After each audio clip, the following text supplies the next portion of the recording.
On an Excel screen, the area just below the ribbon is referred to as the formula bar. The formula bar right here contains information if the active cell contains information. If I click, for example, in cell B3, we see that it contains January. Now the reason it's called the formula bar is if I press the down arrow on this worksheet here called profits, if I go down to cell B5, we see it's the value 100.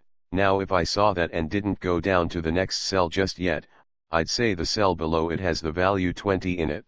But as I push the down arrow, we see that cell B6 contains a formula. That's why it's called the formula bar. As you work with Excel, and maybe you haven't worked with it at all just yet, you get used to the idea of looking at the formula bar, because as you move the active cell around, either by pressing arrow keys or pointing with the mouse and clicking somewhere, you want to know whether a cell contains a value, or text, or a formula. And it becomes almost second nature as you work with Excel to look at the formula bar frequently.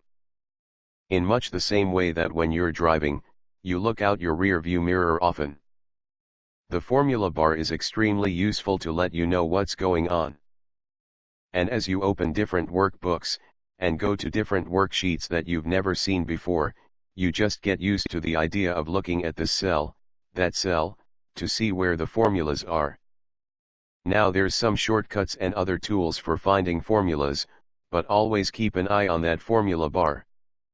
It gives you a good sense of what a worksheet is all about. If you like this video, please like it and subscribe our channel. Thanks for watching. Goodbye.